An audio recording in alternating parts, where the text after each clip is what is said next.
adakah hewan yang Allah masukkan ke dalam surga? Kalau yang dimaksud hewan tersebut adalah hewan yang pernah hidup di dunia, maka tidak ada.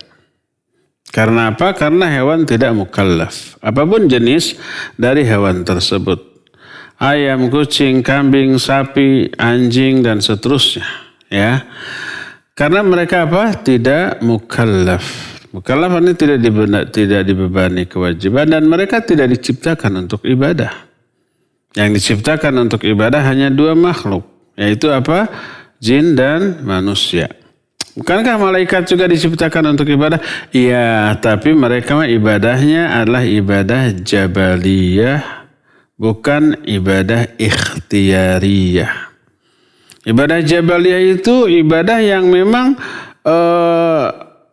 sudah dijadikan sebagai karakter tabiat yang memang mereka pasti lakukan, tidak bisa tidak. Dan tidak diberikan hawa nafsu, tidak diberikan kelemahan untuk melakukan ibadah tadi. Seperti kita bernafas. Bernafas apakah kita ini melakukannya karena ikhtiar kita? Tidak. Otomatis. Tidak sadar kan kita ketika bernafas. Ketika berbicara, kita nggak sadar bahwa kita sambil bernafas. Apalagi ketika tidur. Bahkan ketika pingsan sekalipun bernafas tetap. Itu bukan ikhtiar kita. Ya. Nah, demikian pula malaikat dalam melakukan ibadah seperti itu. Makanya karena mereka tidak melakukan ibadah ikhtiariah karena ikhtiar, bukan. Tidak ada hawa nafsu yang menghalangi, tidak ada syaitan yang menggoda, dan tidak memiliki kelemahan. Kalau kita sholat tarawih 2 jam cangkel pegel, atau tahajud 2 jam cangkel pegel. Saum umpamanya ada lapar, ada haus, ada lemes. Ada keterbatasan, ada kelemahan. Malaikat nggak ada. Wahum la yasamun. Mereka itu tidak pernah merasa apa? Merasa jenuh, merasa lelah, merasa capek dengan ibadah yang dilakukannya. Kita sujud 10 menit, dah sing sireun atuh. Apa sing sireun tuh? Kesemutan. Ya, nggak bisa bangkit lagi. Malaikat ada yang sejak diciptakan sampai sekarang sampai kiamat sujud terus. Wahum la yasamun. Mereka itu tidak merasakan kebosanan, kejemuan, kelelahan, atau singsiremen tadi. Nah, mereka ibadah tapi ibadah jabaliyah. Kalau kita ibadahnya ikhtiariyah. Kalau kita ibadahnya karena ikhtiar kita. Ada keinginan untuk tidak ibadah? Ada. Bisa nggak kita mengingkari kewajiban ibadah? Bisa. Kalau malaikat nggak bisa. Ada nggak penghalang berupa hawa nafsu? Ada. Ada nggak godaan setan yang menghalangi ibadah? Ada. Makanya karena banyak godaan, banyak kelemahan, banyak juga gangguan, ya dari internal ataupun eksternal. Tapi kita tetap ibadah. Maka ibadah kita jauh lebih bernilai daripada ibadahnya para malaikat. Walaupun secara kualitas dan kuantitas malaikat jauh lebih hebat ibadahnya daripada kita. Bahkan daripada para nabi. Ibadahnya lebih berkualitas. Takutnya kepada Allah luar biasa. Kesungguh-sungguhannya luar biasa. Itu mah tanpa kendala. Tanpa gangguan, tanpa godaan, tanpa kelemahan. Kita mah bisa melakukan ibadah walaupun tidak sehebat mereka itu setelah melalui perjuangan yang hebat luar biasa.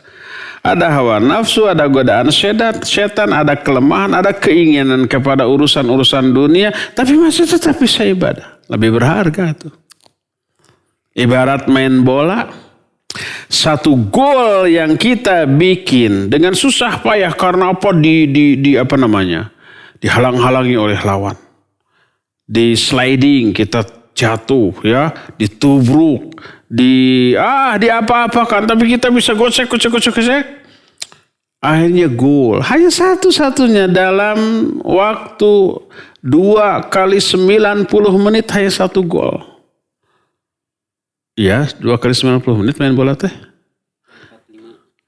45. 2 kali 45 menit. Udah berubah ya. Nah, itu lebih berharga daripada sejam atau 45 menit bisa menghasilkan 50 gol. Tapi lawannya tidak bereaksi. Kita menggiring bola gitu ya. Ada lawan, mau kemana? Mau ngegolkan. Silakan. Tidak dihalangi, malah dipersilakan. Sampai ke depan gawang, kata kiper, mau ngapain? Mau bikin gol. Oh silakan, saya menyingkir. Gol. 1 menit 2 gol. Berharga enggak? Enggak berharga. Pelecehan itu ya. Jadi 1 gol dengan perjuangan yang berat jauh lebih berharga. Daripada apa? Daripada 50 gol tetapi tidak ada halangan apapun. Kita main bola aja sendiri ya.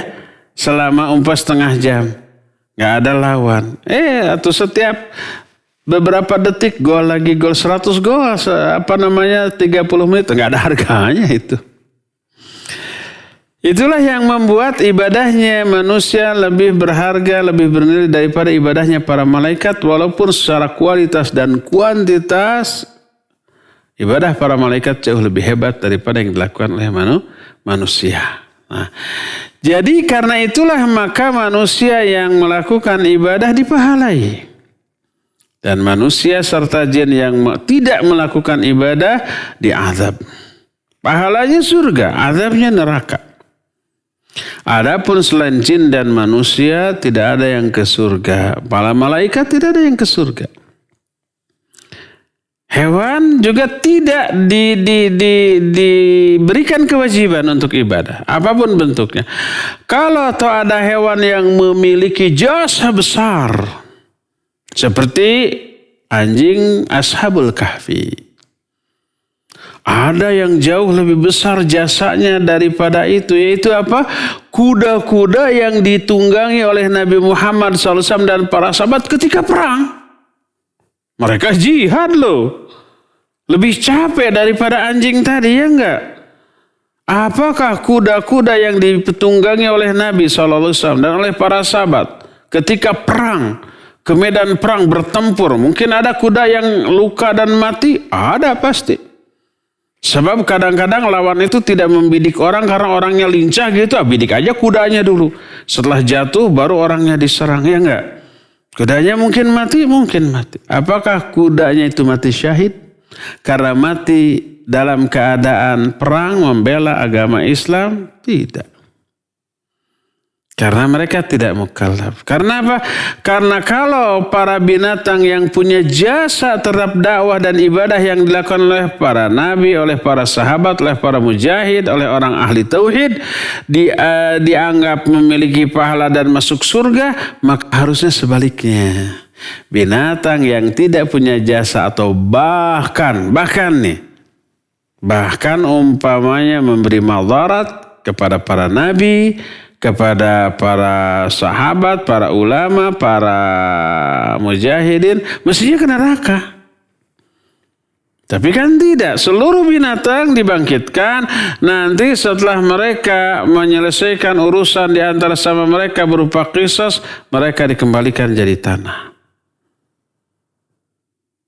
Setelah mereka jadi tanah, kemudian dilihat oleh orang kafir. Orang kafir pun berangan-angan, ya laitani kuntu turaba. Aduh celaka aku, seandainya aku pun jadi tanah seperti binatang-binatang tadi. Ya, walhasil kalau binatang yang dimaksudlah binatang yang pernah hidup di dunia. Tidak ada yang ke surga, tidak ada yang ke neraka. Sehebat apapun jasa mereka di dunia kepada orang-orang beriman. Adapun kalau pertanyaan apakah di surga ada binatang? Ada. Seperti yang sudah kita jelaskan, ada binatang tunggangan di surga di pembahasan kemarin ya, Ushul Tsalasah ketika membahas tentang binatang-binatang surga. Wallahu a'lam.